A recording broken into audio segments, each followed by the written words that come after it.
কেরলের বিধানসভা ভোট হয়ে যাওয়ার 3 দিন পরেও সেখানকার কেন্দ্রভিত্তিক তথ্য, ভোটের হার এবং পোস্টাল ব্যালটের হিসেবের মতো জরুরি তথ্যগুলো এখনো জানানো হয়নি।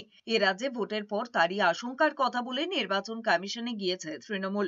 শশী পাজা, অরূপ বিশ্বাসরা সিইও মনোজ আগরওয়ালের কাছে অভিযোগ করেছেন শুধু কেরালাম নয়, অন্ধ্রপ্রদেশেও 2024 সালে রাত 8টা থেকে রাত 2টোর মধ্যে প্রায় 52 লাখ ভোট নথিভুক্ত হয়েছিল, যার মধ্যে 17 লাখ ভোট পড়েছিল মাঝরাতে।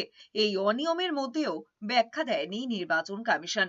এখন বাংলায় নির্বাচন, তাই তথ্যের এমন অস্বচ্ছতা একদমই বরদাস্ত করা হবে না বলে হুঁশিয়ারি দিয়েছে কমিশন। কেরালামের ভোটের সঠিক তথ্য অবিলম্বে প্রকাশের দাবি জানিয়েছে তৃণমূলের প্রতিনিধিরা। কেরালাতে যে বিধানসভা নির্বাচন হলো তার কিন্তু এই যে নির্বাচন হলে পরে কত পোলিং পার্সেন্টেজ তথ্য পাওয়া যাচ্ছে না, তাই জন্য আগাম আশঙ্কা আমরা প্রকাশ করেছি যেটা কেরালাতে হয়েছে এখানে যাতে না হয়।